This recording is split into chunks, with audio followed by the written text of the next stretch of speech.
బీసీలకు టికెట్ ఇవ్వకపోతే ప్రజాగ్రహం తప్పదని బీసీ నేతలకు టికెట్లు కేటాయించేలా అన్ని పార్టీలపై ఒత్తిడి తీసుకొస్తున్నామని ఆర్ కృష్ణయ్య తెలిపారు. కేసీఆర్ అసెంబ్లీ సీట్ల బీసీల సీట్లు పెంచాలని డిమాండ్ చేశారు. ఇక బీసీ పక్షాన కాంగ్రెస్ పార్టీలో పునాల పోరాడాలని ఆయన కోరారు. బీసీలకు రిజర్వేషన్ పెంచుతామని రాహుల్ గాంధీ ప్రకటించారని పేర్కొన్నారు. సామాజిక కోణం విస్మరించకుండా కాంగ్రెస్ ప్రయత్నిస్తుందని, బీసీ డిక్లరేషన్లో అన్ని అంశాలు పొందుపరుస్తున్నామని కృష్ణయ్య వివరించారు. ఇటీవల కాంగ్రెస్ పార్టీ తరఫున చేవేలలో ఎస్సీ ఎస్టీ మీటింగ్ పెట్టి ఎస్సీ ఎస్టీ డిక్లరేషన్ను కాంగ్రెస్ పార్టీ ప్రకటించింది.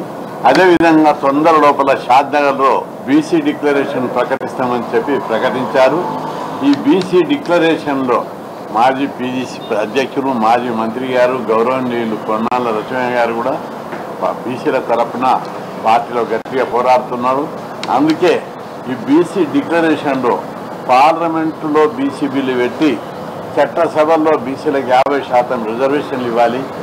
అదేవిధంగా కేంద్రంలో బీసీలకు ప్రత్యేక మంత్రిత్వ శాఖ ఏర్పాటు చేసి ఏటా 2 లక్షల కోట్ల బడ్జెట్ కేటాయించాలి. అదేవిధంగా ఇటీవల పర్యటనకు వచ్చినప్పుడు రాహుల్ గాంధీ గారు విద్యా ఉద్యోగ